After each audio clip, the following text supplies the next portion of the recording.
Want to get your business in front of real sports fans? The Fade Route with D and Z reaches over 1,000 listeners every month.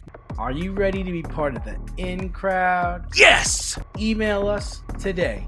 Hit us up at faderoutemail@gmail.com and find us on our socials at Fade Route Podcast. Time to run the go route and talk to you next week. T-minus 6, 5, 4, 3, 2, 1, 0, and liftoff. Coming at you from the AO Studios. It's the Fade Route with D and Z. Here are your hosts, D and Z.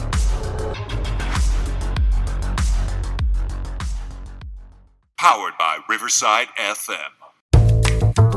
Coming at you live from the AO Studio. Ayo.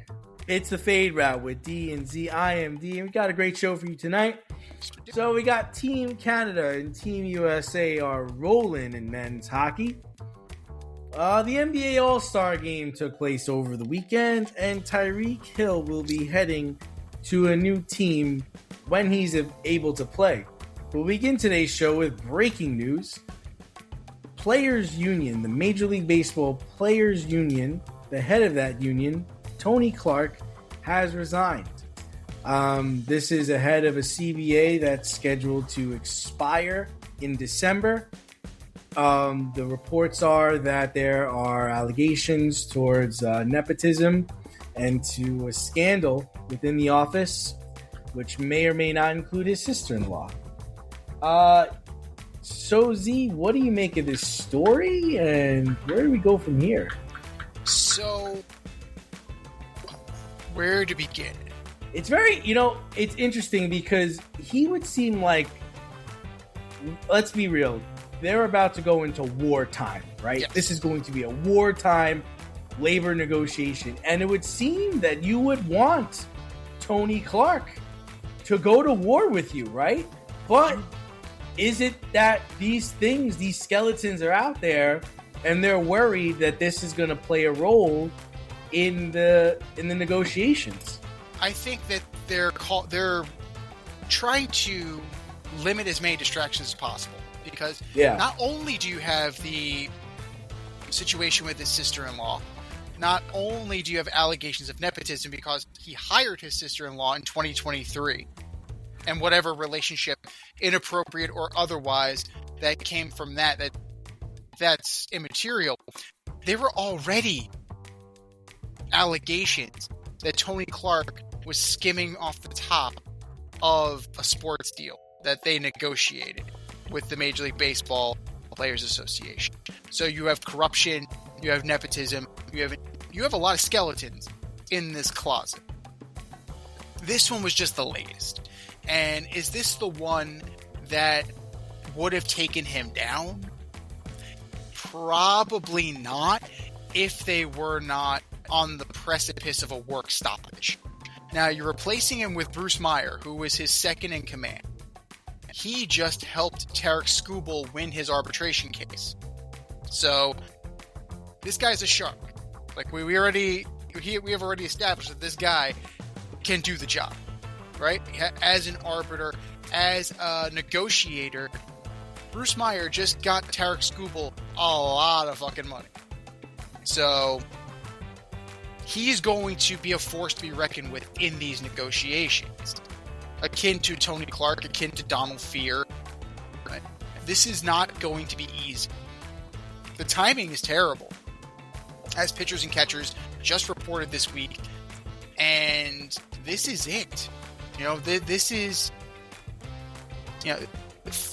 for all I've been saying, and we've been talking about it, like, this is it for a while. I'm telling you, enjoy baseball while you can, because I have a really bad feeling about where these negotiations are going to go. They were contentious with Tony Clark. I don't know what they're going to be like with Bruce Meyer. Now, we know that the ownership camp is split.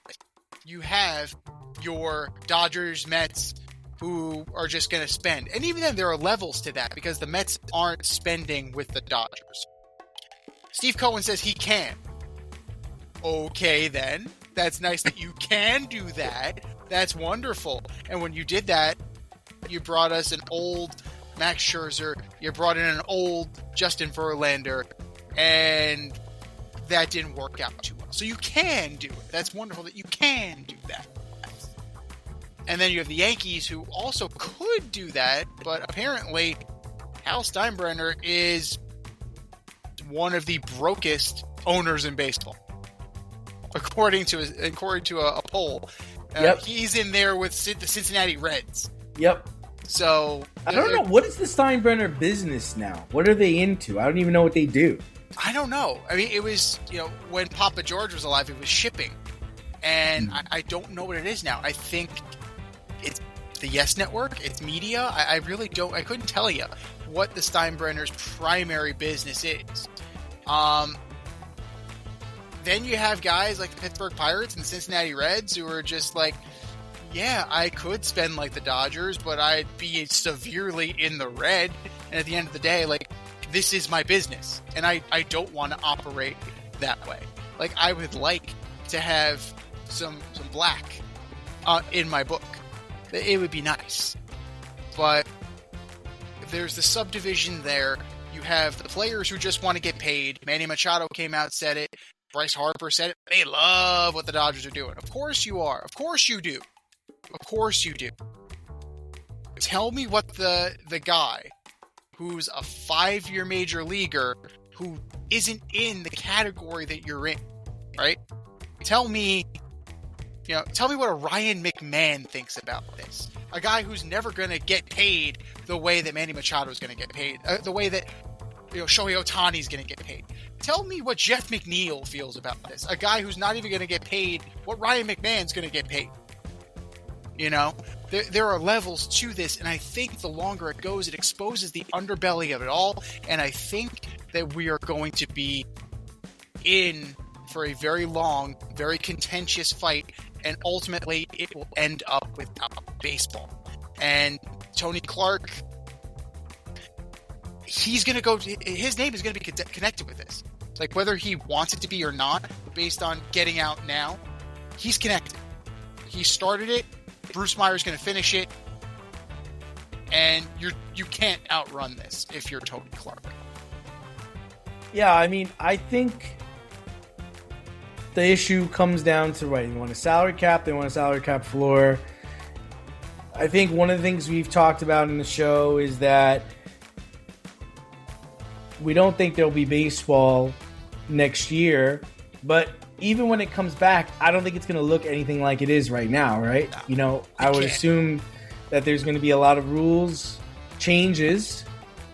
I think there's going to be, different stipulations about signing players and who can play where and things like that. The Tony Clark thing is bizarre to me because, like I said, it's like I would think he is the guy you'd want there in the war room with you. Yeah. And, granted, these allegations have been out there for a while. The scandal's been out there for a while. He's being investigated. He's been being investigated for a while. So It's not like any of this stuff is new. It's just that, I think it was a decision that's made. It's like, hey, man, like, we need all our ducks in a row for this thing. We can't have anybody pulling any cards against us. This is like a wartime thing, and I really truly believe that's why they sent him packing. They feel like they're better off without him than with him because of the things that are going on in his life. So I think this is actually going to be helpful for the players union. Interesting. So with that, I mean, the lack of skeletons in the closet, the lack of leverage that the owners can use against him, agreed. But don't you think that they've also done their due diligence on Bruce Meyer? Like, I Yes. don't know, Yeah. I'm assuming he's clean.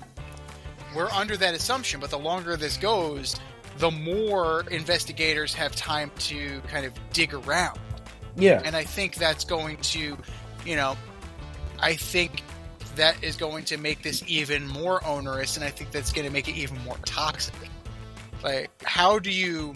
Oof. At this point, how can you do this without it being toxic? And I don't see a way, man. It's been going on for too long, and it's been too acrimonious. I think we're at the point of no return, and no matter what negotiation Bruce Meyer does, I think we're headed for this being the last baseball season for a while. For sure, for sure. Elevate your protein game with Clear Whey Protein Powder. Lactose-free, sugar-free, and refreshingly delicious. Perfect for a flavorful, protein-packed boost. That's Clear with a K. Go to clearprotein.com, enter promo code DNZ for 20% off any product. That's clearprotein.com. Clear with a K.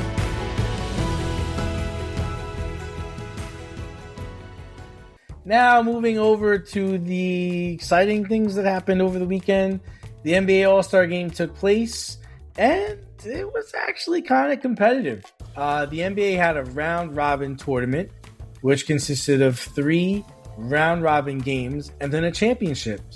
You had Stripes, World, and Stars. Those are the 3 teams. The final game, the Stars won the final game with Anthony Edwards taking home the MVP. But an argument could be made for Kawhi and Wemby, who played extremely well in the little time that they had. So has the NBA solved its All-Star Game issue? You can throw in Karl Anthony Towns, too, in his game. I think he scored 11 points or something like that. Wow. Has it solved 12 minute games, right? 12-minute sprints. Yeah, they're sprints. But has this solved the problem? Of the All-Star Game, maybe. Like, the NBA, in my opinion, has so many problems. This doesn't even rank. Oh, yeah. This is, right. It's like the Pro Bowl. Like, it doesn't rank. So, in terms of putting on an entertaining show in a format that players want and that fans want to see, I think they finally cracked the code. Because it's been all about, the international team versus the U.S., which the international team didn't win. Right. Any games. And then the last game, the Stars team was exhausted. The Stripes team was exhausted, and they couldn't even put up any fight whatsoever. No. And they got blowed out. Exactly. So, and that's the problem with the sprints. Like, maybe All-Star Weekend, it's like maybe you expand it a little bit, play full games, where it's like that round-robin aspect, and then that last day, that Sunday, is a standalone just for the championship game. Like, I don't know if that helps, but the 12, we're in the load management NBA. We're not in the sprint NBA. Like, these guys are not built for that, right? They're very athletic, very fast, but they're not cut out to be on Mike D'Antoni's Suns, right? The 7 seconds or less. I don't think that they're built for that. And the NBA doesn't run like that anymore. So it could be that they're onto something. With a couple tweaks, I think it could work. Now, what really helped is you're starting to rely on the young guys. Wemby, Cat, Anthony Edwards. Gone are the guys, or minimized are the guys like LeBron, who are just there to kind of like dick around. I'll play a couple minutes, and then I'll treat it like a joke, and then we'll be on our merry way. Like, these dudes were trying. Because think about what Adam Silver has done, right? The cash pot, the whole, like, nothing incentivized those guys to play. This group, maybe it's just a one-time deal, but this group seemed motivated to play. And it was actually wonderful, it was refreshing, and it's about damn time. I hated the 12-minute sprints. Yeah. I'm not really a fan of that. I think you had certain players care this year. Not everybody cared, but Kawhi cared. Yeah. Kawhi put up 29 points in 12 minutes. He fucking cared. Yeah. But then he was exhausted. So, I think there was some kind of pride aspect. but it just seemed like maybe all the talking has finally got to some people. You know, I think it should be out of respect. Respect your game. Like, this is the All-Star game. This is supposed to be a celebration of the first half of the season, a celebration of you. This is for the fans. Go out there, play hard. I'm not saying get hurt, but play hard. Make it look like you give a shit. So I think you had enough people giving a shit about the game that played well, but the world didn't win, which was interesting because I think, and then the old heads kind of gave up in the last game. Like they didn't play. So I still would like to see a game. Like, you know, I was watching old All-Star games like Kevin Garnett in 2003, 2006 game. Those guys were playing, you know, and it wasn't chippy, but it was just like, you could tell guys there's some guys didn't like each other. Sure. They didn't like each other. You could just tell they didn't like each other. And now it's like everybody loves everybody. Everybody loves everybody. Everybody's rooting everybody on. So the other thing I want to put into this, Z, and maybe this is a reason, maybe this is the changing of the guard. You know, because LeBron was there, but he was there as a reserve. Right? And maybe that's changing the culture of everything. Because LeBron's been this kind of guy that's been laid back. Because if you remember, Dwayne Wade broke Kobe Bryant's nose in an All-Star game. Mm-hmm. Like, that's the way it used to be. Like, we're not going to just slouch around. You're going to score 150 points, 125, but that fourth quarter is going to be competitive. Yeah. Well, no matter how much we're down by, we're going to try and win. You know? So I'm wondering if that's going to be the change. I'm wondering if with LeBron leaving, Curry leaving, Durant leaving, that you're going to get the Wemby. Like, Wemby was playing hard. Yeah. Wemby was playing hard. Luka was, kind of lazy, and so was Joker, but Luka's always kind of like that. I believe there's a switch there that if jolted the right way, they'd play. Yeah. You know? And then whatever young kids are coming up from college who have something to prove, I'm wondering if this is just an era of the NBA. This is something that is, because like think about like when Michael Jordan was the face of the NBA. You had to play hard in the All-Star game. He was gonna pass you the ball. You weren't even gonna get the ball. No. You don't rebound. You don't play defense. You're not getting the ball. You know. Well, and so even Kobe tried to do that when he called out LeBron for a 1v1 in the middle of the All-Star game. He turned him down. Punked him out. Right. Kobe Bryant publicly punked out LeBron James. But that's what I'm trying to say is like, I think there's going to be a changing of the guard within the next 2 years.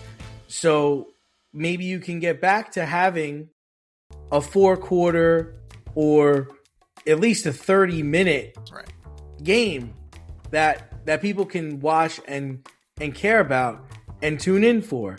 So what about this? Hang tight, because I know we did a 3-team round-robin tournament. What if you somehow, and this will expand the number of all-stars, which you may not dig, but you do an American Eastern Conference team, an American Western Conference team, call them Stars and Stripes like you did, have a World East and a World West, and guys might still be fresh. Like, and what? Just play a 30-minute and just play a tournament. Just play play a tournament. Yeah, just play a tournament. I just don't like and then have the winners at the end. I just don't like the tournament idea. I don't need that. I'll take like I don't know, maybe if you really want to stick with the tournament, maybe instead of 12 minutes, maybe a 30-minute game. Mm. So 2 30-minute games. So East versus West on one side, East versus West on one side, a 30-minute game, and then they come together. See, the problem is that second game is like, people. I can understand not wanting to get up for that or having pause in that. Right. But I do like the idea of an East and West, World and Star team. I just want people that want to play. I want people that want to be there and play. Like, if you don't want to play, then say you don't want to play. Okay. Don't show up, and you don't get the credit for the All-Star. Like, that's the whole thing. Is like, I don't know what else to tell you. Like, come here and play, and if you don't want to play, don't play. It's okay if you don't play. You want to do like a skills competition or do something? You want to just take the weekend off? Take the weekend. That's on you. That's on your brand. That's on you. But whoever plays, I want you to play. Right. Or maybe how about a rookie team? Let the rookie team compete. That's not a bad idea because you have the rookies versus the second-year players. Like so have a rookie team, a second-year team, a world team, and that a could US be team. interesting. So then the first years play the second years. The world plays the NBA, and then the winner of those games plays maybe on Sunday. So I have a Saturday game and a Sunday game. I think that could back to work. back. They love that shit. Oh, yeah. Well, you figure some of the old heads will be eliminated in the first game, so you figure it's the back-to-back. But the one thing that gives you pause about that the other part, before you go into that, the other part is like, just be honest with the coach. Coach, play me 5 minutes. I'll play hard for 5 minutes. Right. Play me the first quarter. I'll play hard the first quarter. Like, let's just be honest. Whatever you want to do, just don't jog up and down the court, throw shitty passes, shoot stupid shots. This isn't the Globetrotters. This is the NBA, and people paid a lot of money for this fucking ticket. It's true. That's 100% right. The one thing is that it does kind of dilute who is an all-star. But, in the era of the Pro Bowl where you have Shedeur Sanders as a Pro Bowler at with the record that he had after multiple guys have pulled out or were injured, like you run the risk of that happening where you have a guy like, Lauri Markkanen, a guy who's barely getting any burn with Utah. Well, that's a whole other story because the tank. Isn't he their best player? And he's not playing because they're tanking. But, are you going to stick him out there kind of thing, even though his numbers don't seem to warrant? Or a guy like R.J. Barrett, just because he's Canadian. Like, I need to fill this world roster. R.J., my friend, are an all-star. Yeah, you don't want that. Yeah, you don't want that. Therein lies the problem with... I mean, it's a good idea in theory, but there are problems with all of this, right? And NBA is all jacked up. It's all jacked up. It needs to be fixed. The NBA is receiving a lot of attention now since football is over and baseball is a few weeks away from starting. Most of the attention is being placed on tanking and load management. We have a Utah Jazz team that sits starters in the fourth quarter, and we have teams just straight up resting guys after they just finished resting. So is the bigger issue load management or tanking? You look rested.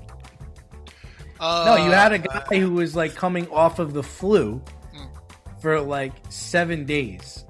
And then when it was time for him to play, they rested him. Yep. He needs rest. That was why the DNP. It wasn't the flu.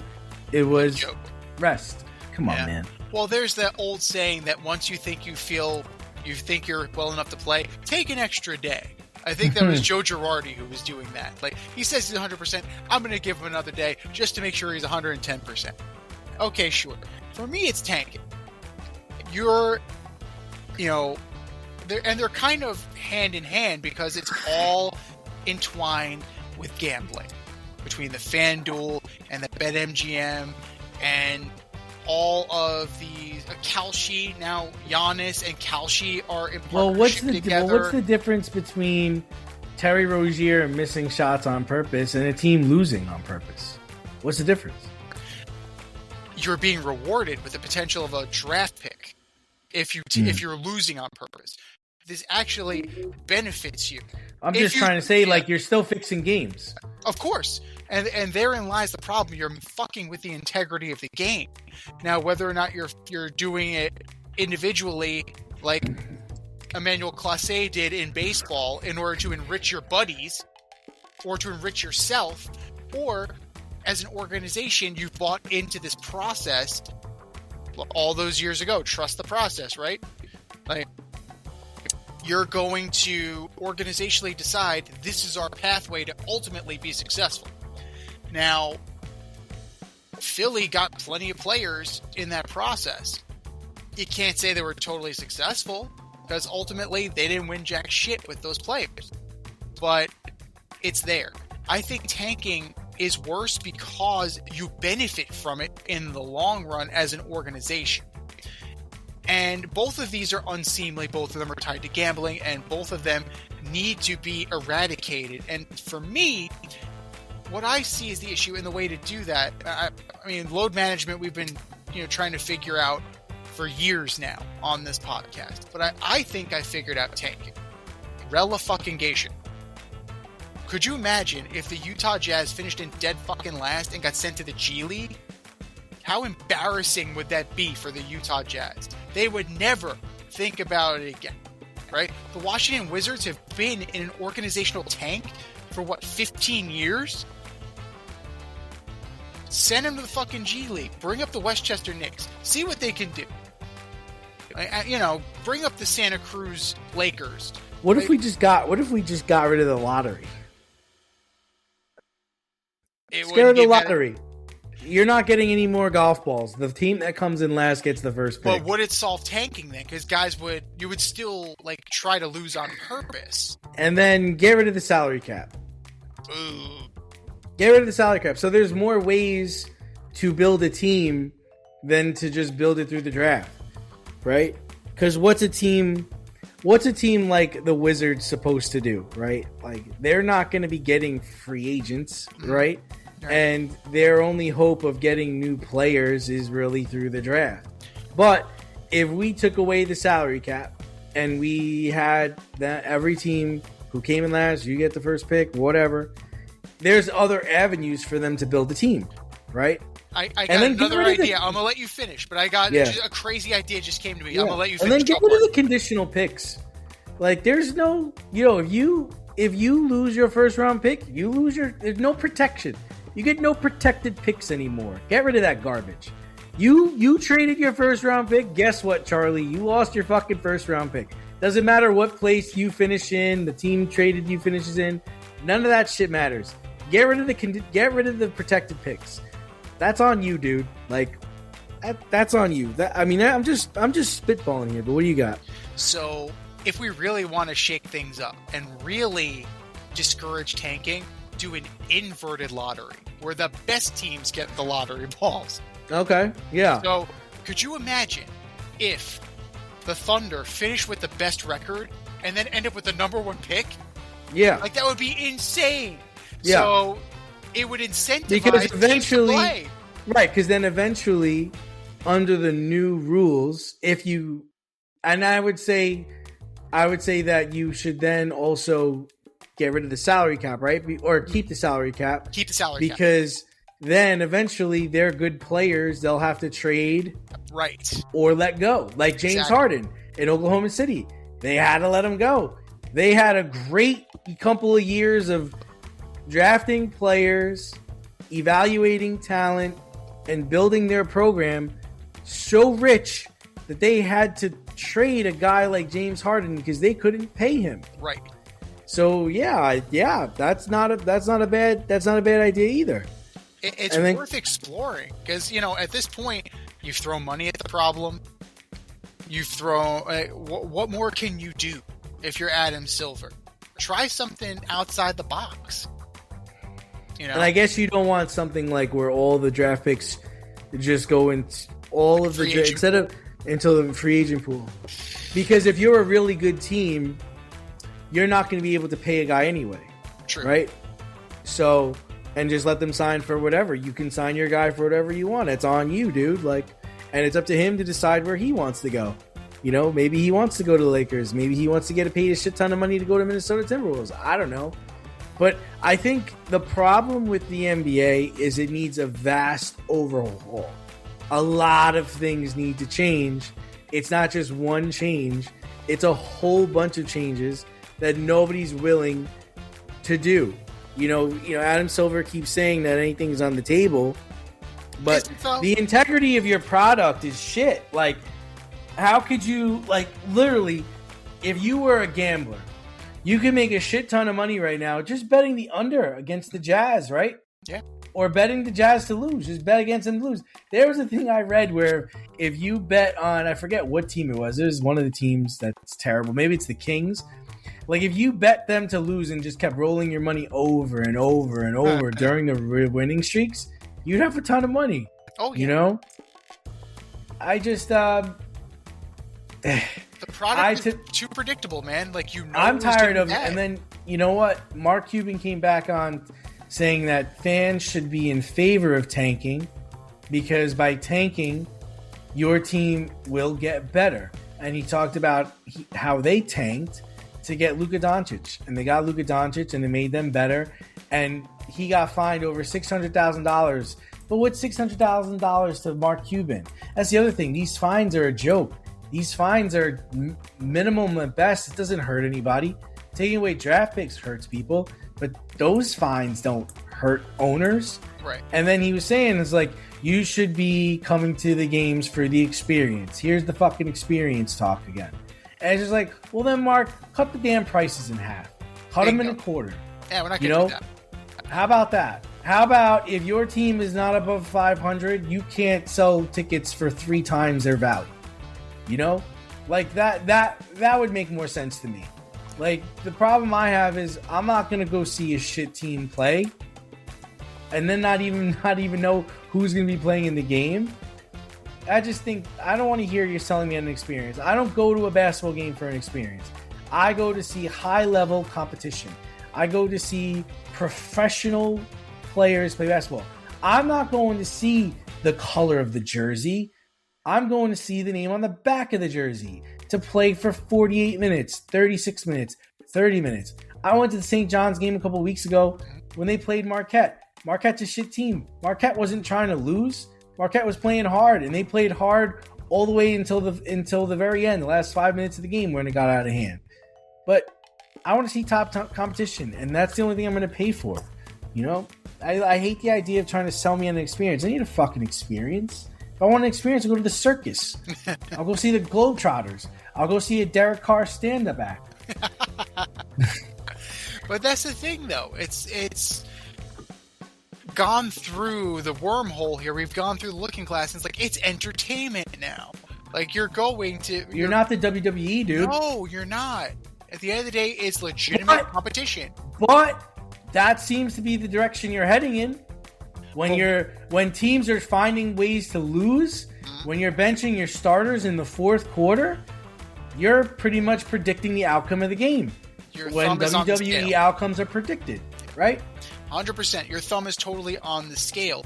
The problem is that I don't know how many people think wrestling is still on the up and up, whereas you're selling yourself as legitimate competition. You look at those ticket prices, they certainly think they're on the up and up. But that's the thing, like that, and I'm glad you mentioned it. Elimination Chamber, the next pay-per-view, they've drastically cutting prices. Why? Because people aren't paying through the nose. Where is it? Toronto. So it's in Chicago. It was in Toronto last year. Same thing. They had to cut prices because people aren't going to get gouged. And that's where you are, the NBA. You're gouging your fans. For what? What are you giving them? You're giving them what? A little bit of athletics. Fucking 10-minute last 2 minutes in the fourth quarter, and questionable refereeing, and maybe your best players will play.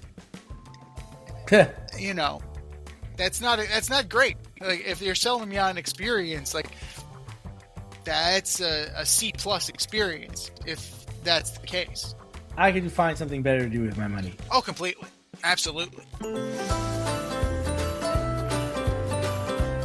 Avoid messy accidents. Get better stopping power with your brake pads. Callahan brake pads. You never know when you'll be driving in the road and there will be a truck tire that you need to avoid and save your family. Callahan Auto. We really care about what's under your hood. Well, football is over, but there is quite a quarterback carousel, which will be starting as early as next month. Fields probably won't be back with the Jets. Tua likely to get traded or cut. Murray likely to get traded or cut.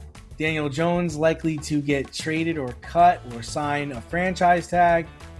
What happens to Anthony Richardson? 49ers have said they want to keep Mac Jones. I find it hard to believe they wouldn't listen to an offer for Mac Jones. Geno Smith, you would assume that the Raiders are going to draft a quarterback, so do they really need Geno Smith? You got Kirk Cousins, who I believe is being released. He's being cut, but he could sign back with the Falcons if they really wanted to. McCarthy has said he wants Rodgers to come back, but ultimately Rodgers gets to make that decision. Flacco, Russell Wilson, these guys are free agents. Malik Willis, high-end free agent. All these people could be on different teams next year. So which one interests you the most, and where do you see him going? Jesus, what a list. I heard Derek Carr is looking for a contender. The problem is they're not looking for him. Derek who? Huh? No. I'm not here. I'm not in. Fields is a backup at best. Tua is a backup at best. Murray's a backup at best. Daniel Jones had a horrific leg injury. Hold on. Stop for a second.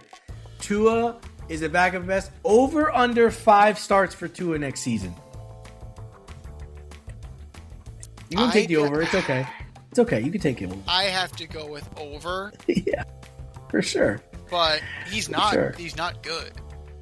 The problem is that you have so many starters in this league. He's not good. Who are not he's good. Getting a fat contract for not being good. But he's not good. Kyler Murray is not good. Justin Fields is not good. Somebody Bryce said Young that was Justin. not good. Somebody said Jalen Hurts is Justin Fields on a super studded team. No, that's disrespectful to Jalen Hurts. Like Jalen Hurts has arm talent. Jalen Hurts, no, that's so disrespectful to Jalen Hurts. Oh my God. Daniel Jones, his leg exploded. Is he coming back? The Richardson, I think the Colts have to keep him because their quarterback situation, it's him and Riley Leonard, and I don't trust that room. I think you need to. Mac Jones, you can get something for him. Would you franchise Daniel Jones? Well, he's a free agent. I think he just signed a 1-year contract with. Oh, he is. I think so. Oh. I'm pretty sure. So he can re-sign with the Colts and have a 1-year rehab and then be back with them. I think that would be a better deal for him. Just go to a place, rehab, preferably not with the electromagnetic pulses. So I'm guessing San Francisco's out. And then just kind of ease your way back in. Geno's probably headed for retirement. Flacco's probably going to end up in Phillip Rivers territory. They'll call him midseason. Russ is destined for the booth. Just go to the booth. Like I think that would be better for him. He was really good. He's very insightful. So Daniel Jones had a 1-year deal in Indianapolis. So yeah. He's not under contract. So the best thing for him to do is re-sign with the Colts because it was a good marriage. So the Colts are going to re-sign him, and what are they going to do with Anthony Richardson? Play him. You're going to play him. You're going to play. He has no okay. choice. It's either him or Riley Leonard. Daniel Jones is the guy when he comes back. You're keeping him in-house. It's kind of like in 2002, the Yankees signed John Lieber to a 2-year contract knowing he had Tommy John surgery. So they paid for him to be under Yankee contract in 2002 so he could rehab from injury, and then you get him for that year. So if you sign Daniel Jones to if you're comfortable with a 4-year contract, knowing that he's only going to play 3 out of those 4 years, I think you sign up for that if you're the Colts. You had something there. There was a little bit of magic there. Now, it's about sustaining that magic. But if you're Andrew Jones, you're not... I mean, Andrew Jones. If you're Daniel Jones, you're not going to sign anything but a long-term deal. Why would you sign anything except for a long-term deal? Well, you're on a prove it. The problem is you have this horrific leg injury and you need to reprove you can play. So that's fine. You may want a long-term contract, but you have to prove that you're going to be healthy, number one. And number two, what the Colts saw was not a mirage. That's where he is. He's kind of in Sam Darnold territory if Sam Darnold got hurt. The beauty of Sam Darnold, he never got hurt outside of mono. That was the one thing that derailed Sam. I'm looking at Willis is intriguing. It's got to be a good fit. He's got a good arm. He can move a little bit. He seemed to learn the position and he seemed to be capable. Is that Arizona? Is that a team? Is he a Matt Flynn? He could be. That's the risk, and are you willing to take that risk? That's the question. He could be that talent that he could be a Mac Jones, or he could be a Sam that just needed to go to the right place to get unlocked, or he could be Matt Flynn. I am more inclined to think he is in the former camp, and I think that you look at a team. Yeah, I keep going back to Arizona. Like, they desperately need a quarterback because the second baseman is not great. He's worth a flyer. Like, Minnesota. Does Minnesota really believe in J.J. McCarthy? Or do you want to bring in a guy like Malik Willis who's going to push J.J. McCarthy to be better or outright take his job? But, your window is shrinking if you're in Minnesota. The Bears just got better. The Packers are better. The Lions, they're going to be better. They have no choice, right? They finished in last place. They're going to be pissed off, and they're going to want to be better. If you want to stay afloat, you're going to have to make a move, in my opinion, if you're in Minnesota. And Malik Willis might be that move. The Niners are inclined to keep Mac Jones. What's he worth?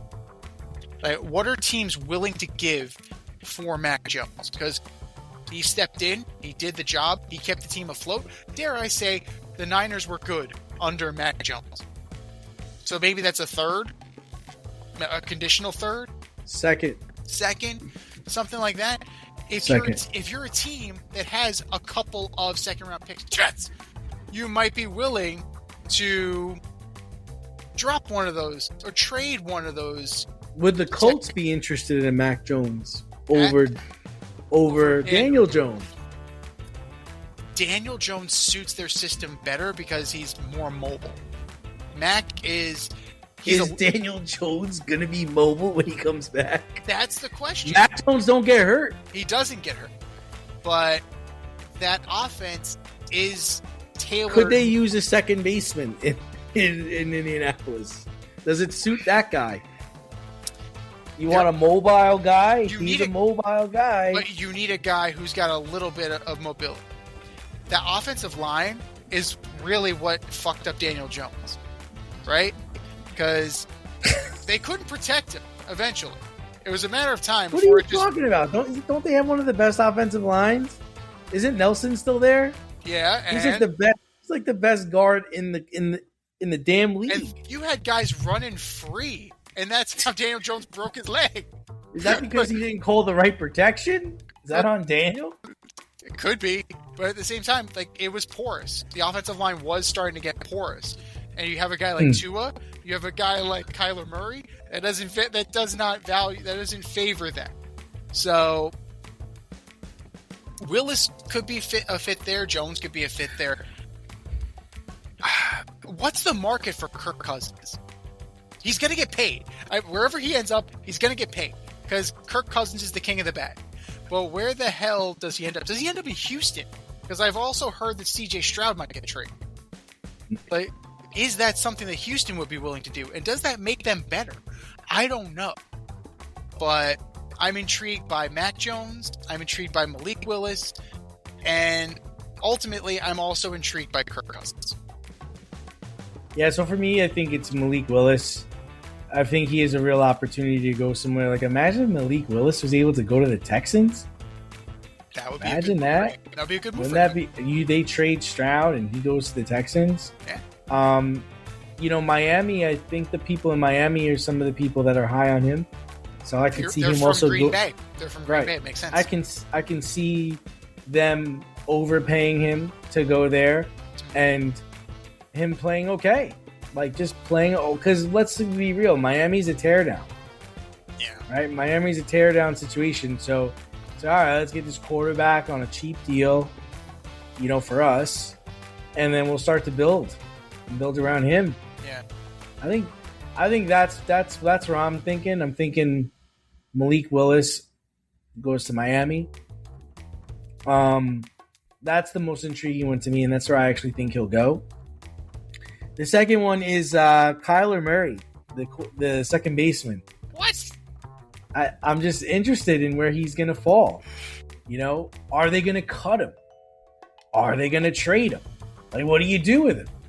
The same thing with Tua. What do you do with him? Do you trade him? Like, could you trade Tua to like the Falcons? Could you trade Tua to the Jets? Are they stupid enough to take him? You're not going to cut him, right? No. It's too much dead cap space. Is it a situation where you go to a team, hey man, we'll give you one of our picks and we'll give you Tua? Is that fair? And you just pay this motherfucker? Right? Yeah. Could you see a team taking him if you say, hey man, give us a draft pick too and we'll just take him and we'll pay him? Right? And you're just looking like hoping for the upside? Like if you're the Cardinals. You have to have a very good offensive line. Would the Cardinals trade Tua for Murray straight up? Like, okay, he sucks. Just need different places for them to play. A mutual change of scenery. Just a mutual change of scenery. Well, what gives me pause is that Tua needs the world's strongest offensive line to protect him. Right? He needs, like, what the Colts used to have.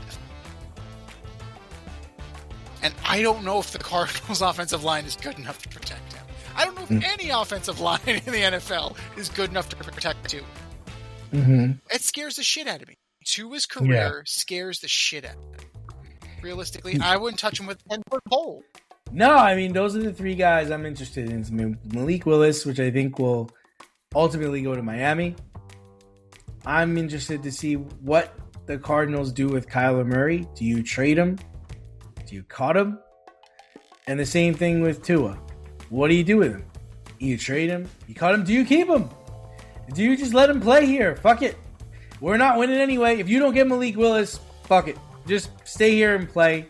Do your best. And we'll roll with whatever the outcome is. Or do you bring in Willis anyway? Do you bring in Willis anyway and just have him compete with Tua? I don't think you can have that much money tied into quarterback. You're talking about a lot of your You're certainly not paying Tyreek Hill anymore. You're not paying Bradley Chubb anymore. Yeah, it's true, but you know, I don't see value in having two quarterbacks making that much money. Because if you think about it, who's gonna start if you do that? Malik ain't going anywhere unless he's gonna play. Whoever open competition. No, if I'm Malik Willis, I'm not signing up for that. I want to go play. I can play. I know I can play. I know I can play in this league. I'll go play for the Jets. I'll start for the Jets. Be careful what you wish for. I'm just saying, like, if I'm Malik Willis, I know I can play. Yeah. Like, he knows he can play now. He knows he can play. And there's 5 teams that need a quarterback. And he can play for every single one of them. Now, if you told me Malik Willis is going to go to the Vikings, all right, I'll go compete there. I'll go beat that punk out for the job. Oh, yeah. I'm not going to go to Miami and deal with that bullshit just to fight this kid for the job. No, thank you. And no, Zach thank Wilson. you. He's going to be flipping burgers. My man's donezo. But another guy looking for a new team in 2026 will be Tyreek Hill. The Miami Dolphins have released Hill, who suffered a horrific ACL and dislocated knee injury last season. Oy. Where do you see this guy landing, assuming he plays, I guess, in 2027? I don't see him playing in 2026. Not with that injury. No way. He'll be 33 years old, man. Not without a Cade. Oh, my God. I mean, he's trying. Like, I'll give him credit. Like, he's trying to speed up his recovery. He's battling. He's battling. Throwing grapefruits out. I said, what do you think? She's done. She's throwing grapefruits. Lou! Oh, my God. But you're looking at the situation. That leg was absolutely destroyed. You figure that's going to... It was pointing in the wrong direction. Yes. It was Tank Dell territory. It was Dak Prescott territory with his ankle. Like, it was gross. It was grim. And even then, prior to the injury, he only had 21 receptions for less than 300 yards and only 1 touchdown. So his focal point in the offense was being diminished, right? It was more of the Jalen Waddle show down in Miami.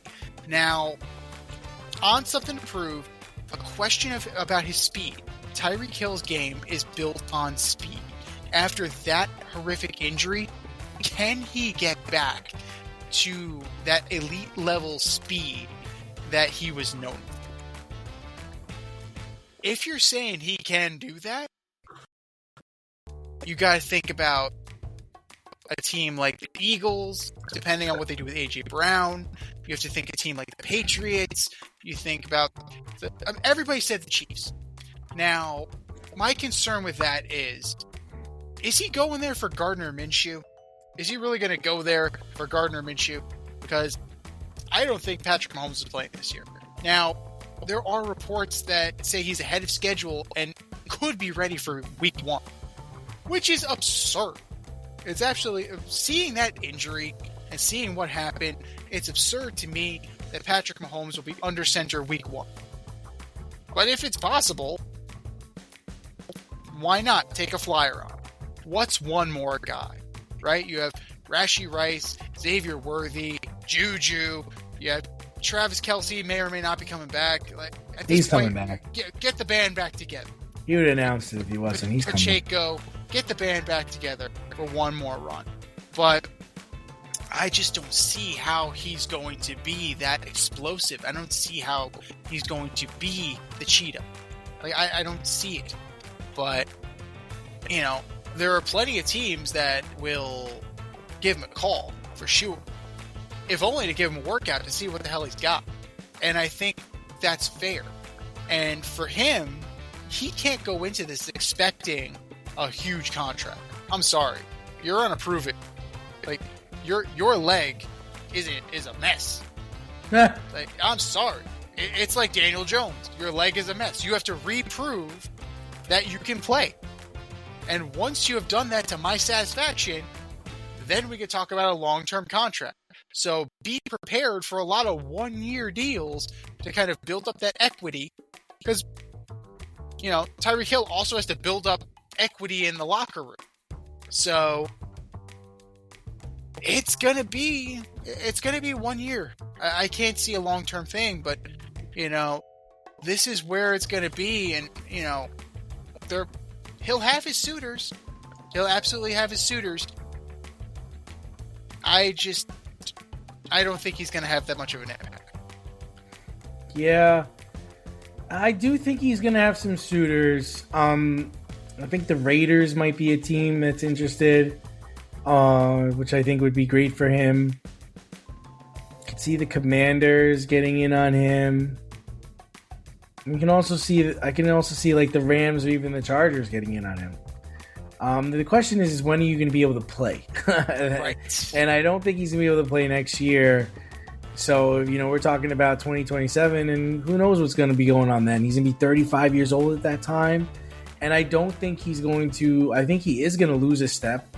I don't think he's going to be the player that he was. It's going to be a new ballgame for him. He's going to be a guy that's going to take the top off, like Deshaun Jackson used to do. You know, just run as fast as you can down the middle of the field, and if it's there, throw it to him. If it's not, you know, throw it to somebody else. So, yeah, I mean, that's where I see it going. And it's a shame, too. Could he go back to the Chiefs? I could certainly see that marriage happening again. I could see them getting back together. And I think that would work. And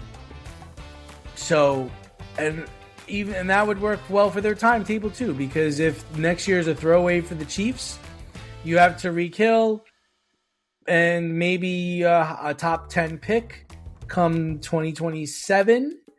And then you give it another run with Patrick Mahomes. I don't think Travis will be around for that. But I think you'll be in good shape to run it back. So, but I don't think his career is over. I do think, though, that he's going to be a different player.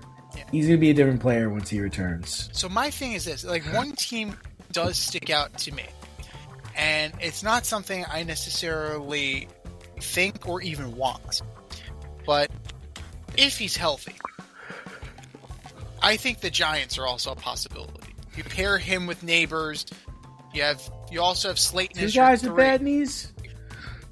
So I think it might be worth the possibility. You want to play in MetLife Stadium after that knee injury? Ugh. You're gonna go. The bottom line is, if you're Tyreek Hill, you're gonna go wherever the hell they're gonna pay you to go. That's right? true. Because at this point, you can't afford to be choosy, right? You need to rebuild your career. You're in. I mean, you didn't even go the fucking Ravens. It's like the Ravens still need a number 1. I don't know what they're gonna do. Me neither. Can he play opposite Zay Flowers? Sure. Why not? There's a lot of room there.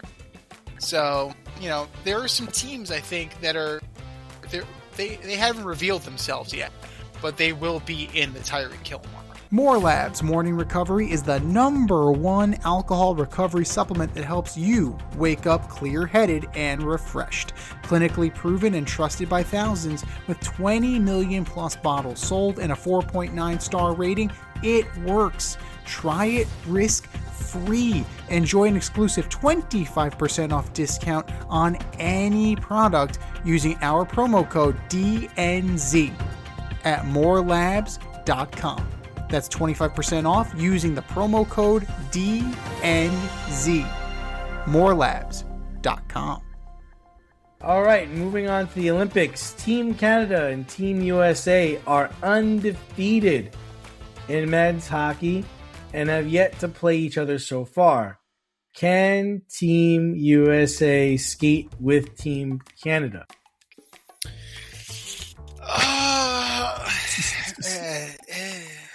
Sidney Crosby, Cale Makar, Connor McDavid, Marchand, Mitch Marner, Hagel, Nathan McKinnon.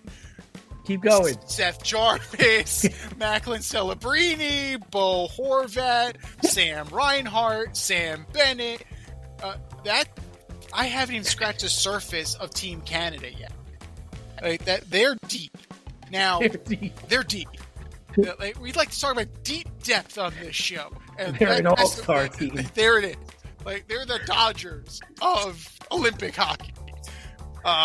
If you're looking at, they destroyed France. It was 10-2. Yeah. And then Tom Wilson got into a fight because, of course, Tom Wilson got into a fight.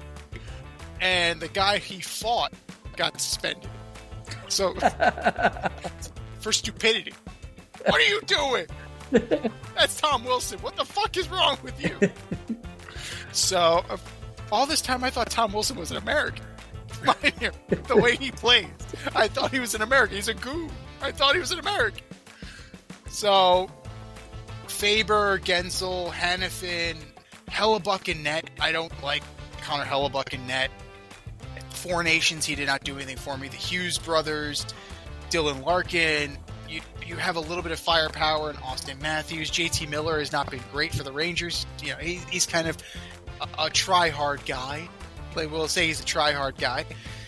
Ottinger and Swayman are your other keepers. So you got something there. The Kachuk brothers, Tage Tom, no. In short, no. The U.S. is going to try and grit and sandpaper this thing as the U.S. is wont to do. They're going to try and play a North American style of hockey against a team that is infinitely more skilled than them. And I don't think it ends well for the U.S. They're going to keep it close because, they're the grit and sandpaper guys will keep it close. But ultimately, I think this is Canada's to lose. Yeah, I'm gonna go with you on that. Like you said, they're a fucking all-star team. They're not skipping a beat. And like you said, the US, they're good players. They play very well together.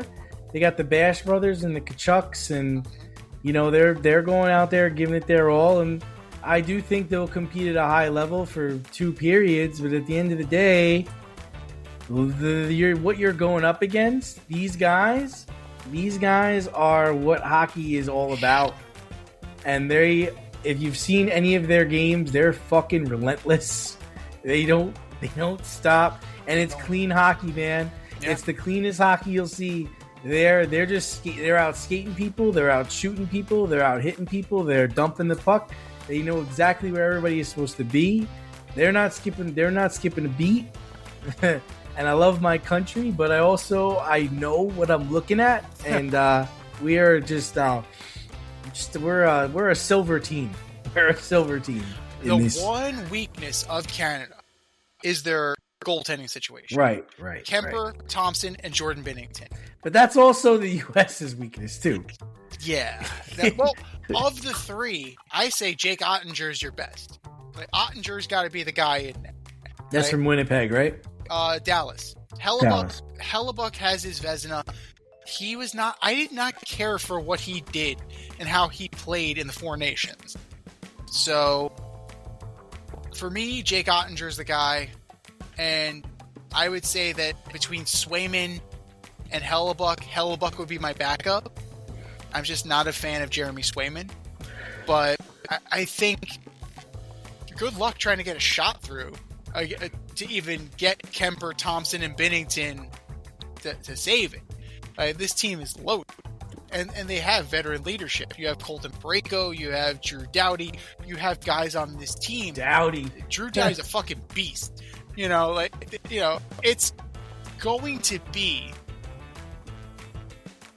It's going to be a clash of titans. We know this. We've seen it. This time, though, you're not going to be able to get the line brawl that you got at the beginning of Four Nations. That's not happening. So you're going to have to play, if you're the U.S., you got to play up and up with them. So what does that mean? You got to put them square in the chest into the boards. You got to play clean. You got to play fast. You got to play relentless. And you have to clog up the passing lanes. You have to clear out in front of the net and just hold your position. Don't chase. Because they also have the most creative guys in addition to the most skilled guys. So it's going to be a test. It's going to be an absolute test. One that I think the U.S. will be accountable. They will hold themselves well. But I'm with you. I think if this is the gold medal game, I think the U.S. ends up with the silver. Elevate your coffee routine with Strong Coffee Company's Black, Instant Blend, and Lattes. Both feature organic coffee, protein, MCTs, and adaptogens for sustained energy and mental clarity. You can use our discount, DANDZ, and you can use that code at strongcoffeecompany.com.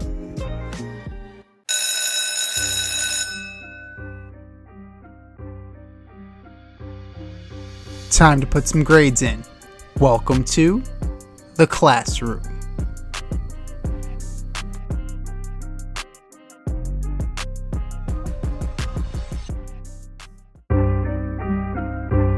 All right, boys and girls, take out a piece of paper and a pen. Have a seat. It's time to come into the classroom. We have some statements, and Dee and I will give you letter grades for those statements. And if you want to suggest some statements for us to grade, hit us up, faderoutemail@gmail.com, or slide in our DMs on IG at faderoutepodcast. You can drop us a line on X at faderoutednz as well. Statement number 1. Grade NBA All-Star Weekend. I give it a B. I mean, the games were okay. I'm not a fan of the 12-minute, kind of speed bursts of a game. And the last game was terrible. The 3-point shooting contest. You had Dame Lillard, who's currently hurt and recovering from an Achilles injury, come in and win the fucking 3-point shooting contest. A guy who hasn't played a game all year came in and beat Devin Booker in the 3-point fucking contest, to the point where now Devin Booker is being investigated because he missed his last 2 shots. They think he missed him my on God. purpose. How fucking terrible is that?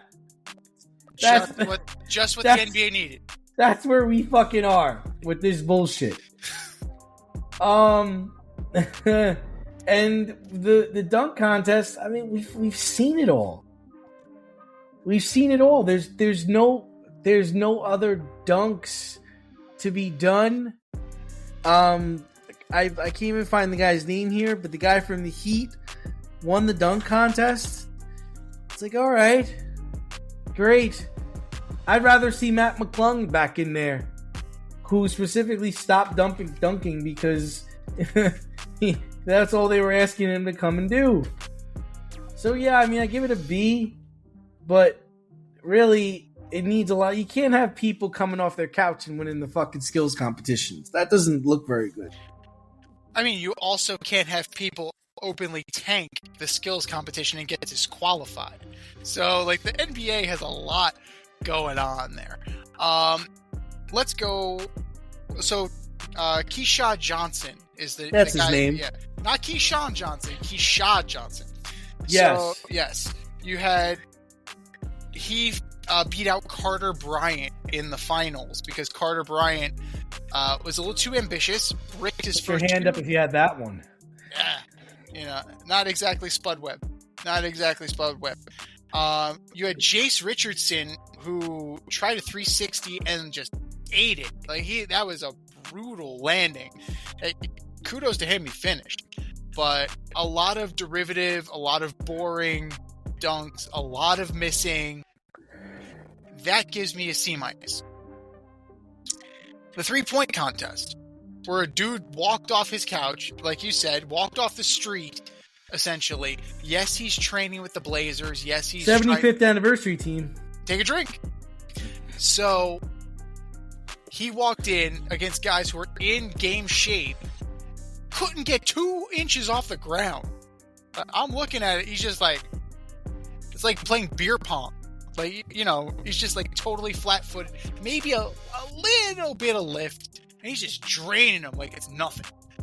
So, just for that, a C. So you have a C-, you have a C, and the game is a B. We've already discussed that. So you have a C-, a C, and a B. That averages out to a C+. You got some work to do. Like, there are moments of entertainment, and then other times where it's like, what the fuck are we doing here? What are you doing? What the fuck am I paying you for? Right. Now, I get Mac McClung not wanting to be there anymore because he's just the dunk guy. But hey, it's better than being the best player in the G League. Are people really going to like Fort Wayne, Indiana to see you? Are people going to Santa Cruz, California? Like, I went to see him. Well, he was on when he was at the Westchester Knicks. Windy Bulls, baby. Yeah, the Windy City Bulls. He played the Westchester Knicks a couple weeks ago. I was there. It's great. But that's the thing. He's just another guy in the G League. Here, he's actually an attraction. Kind of almost like Jason Williams. Like, you have that skill level. Use it. You have a platform for it. Embrace it. That's who you are, Mac. Embrace who you are. So, a C+ for me when you take everything into account. Statement number 2. Steve Cohen saying the New York Mets will never, ever have a captain as long as he owns the team. Why? Why say this? Why say this? Why? I just don't think it's true. I don't think it's necessary. I don't know why he said it. I give him an F. I think every team needs a captain. Even the Yankees have a captain. Yes, they do. Every team needs a captain. You don't got to put the C on his jersey, but every team needs a captain. And by saying that, never, Steve, really? Yeah, I think it's a fail. I'm giving him an F. I'm with you. As a Met fan, I don't care. It's a non-story. Who gives a shit? Yes, David Wright was the captain. John Franco was the captain. Who fucking cares? It's not like you have to have it designated on your chest like the NHL. And it's more about what you do behind closed doors, in the locker room, in the clubhouse, than wearing that on your sleeve or on your chest, right? How do you get players to all move in the same direction? This is an organization that has seemed rather inept when it comes to that. Since David Wright retired, right? You've had multiple accounts of friction between Nimmo and Lindor, McNeil and Lindor, Soto and Lindor, Alonso, who knows? He didn't see Alonso and Stearns. There's a lot of shit going on. There's a lot of friction in the Mets organization right now. And to go out and say that it's just a distraction. Much like Steve Cohen saying he could spend like the Dodgers if he chose to. This is a guy who has also said that he is disappointed that the Mets have not won. Well, you're partly to blame for that. As the owner, you're partly to blame for that. So, how are you going to make this team better? You think you've done it, right? You jettisoned all the old guys. You brought in all these new guys. We're going to find out. But I get that it's just to take the heat off of the team and off of the players. Like, you're going out there like Steinbrenner. I'll take the slings and arrows. You guys just play. But the dumbest shit. It's over the dumbest shit. Complete and total F for Uncle Steve. Just unnecessary. Those are our grades. What are yours? Hit us up. FadeRouteMail@gmail.com. Slide in our DMs on IG at FadeRoute Podcast. Drop us a line on X at FadeRouteDNZ and let us know what you want us to grade and what your grades are for our topics. But for now, class dismissed.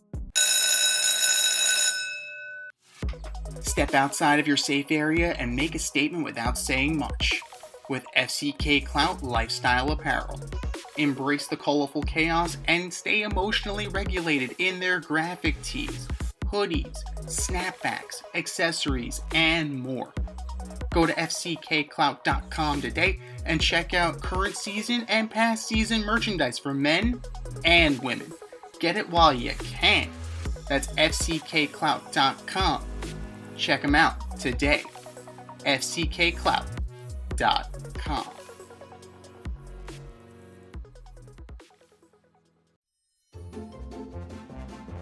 Who's the best of the worst this week in sports? The Fade Store presents the Alleged Superstar of the Week Award.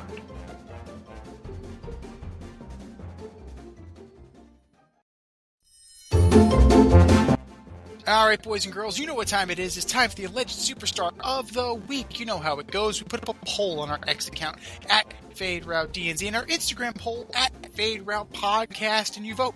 And you vote, you vote, you vote. And the winner of this vote gets a shout out on this here show and takes home the coveted ass trophy.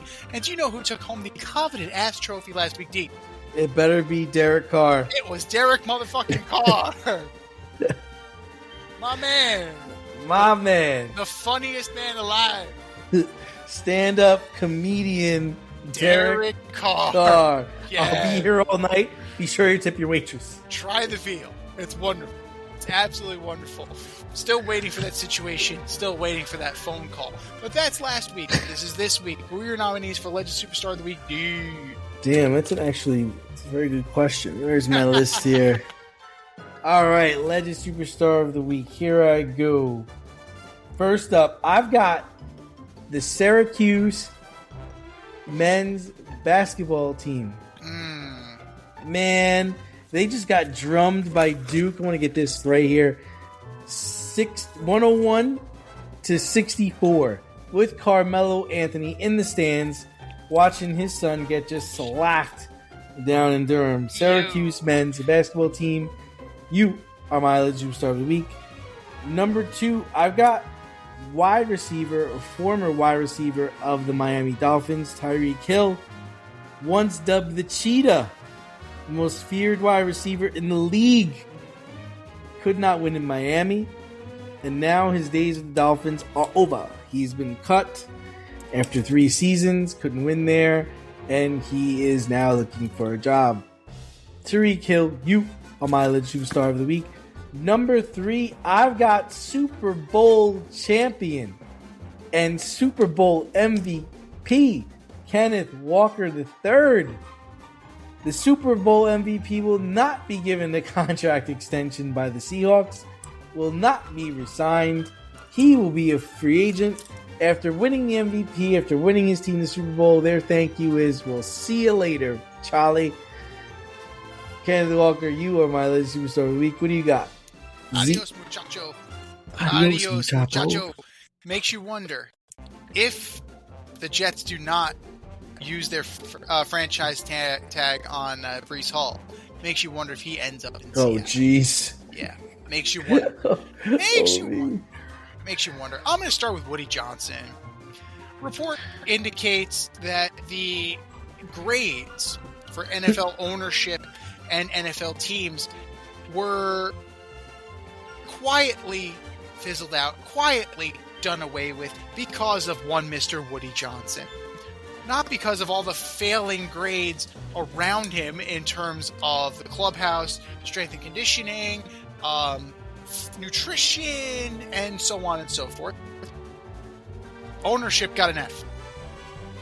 So under the auspices of anonymity, players were allowed to speak their mind, and they did not hold back against Woody Johnson. F for fuck this place.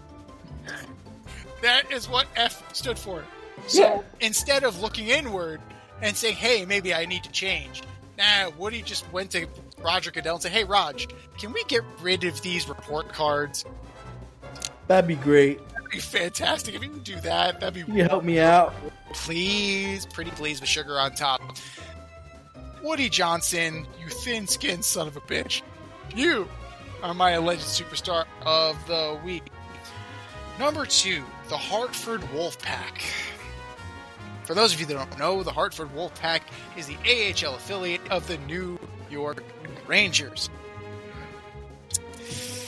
It hasn't been going well for Hartford, much like it hasn't been going well for the New York Rangers. The most recent game, Hartford got their asses kicked. It was not great. 9-0 was the score. No, you heard that right. You lost 9-0. 9-0. Absolutely atrocious.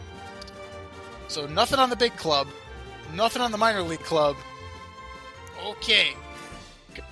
Good to know. Good to know. Hartford Wolfpack, you are my alleged superstar of the week. And then number 3, you kind of have to go with Tony Clark, resigning in disgrace after multiple investigations, multiple allegations, and just a bad look all the way around. You know, charges of nepotism, charges of corruption. This is how it ends, on the precipice of the biggest fight in Major League Baseball labor relations to date. Tony Clark, you are my alleged superstar of the week. I think we said our piece. Go to our Instagram poll at Fade Route Podcast. Go to our X account at Fade Route DNZ and vote. And vote, and vote, and vote. And for our nominees. You're better than that. Just do better. Just do better. This has been The Fade Route with D&Z. Thanks for tuning in tonight. Catch our podcast on Wednesday nights on Spotify, iTunes, iHeartRadio, or wherever you listen to your podcast. So until next time, stay fade, everyone. Time for us to run the go route. We'll talk to you next week.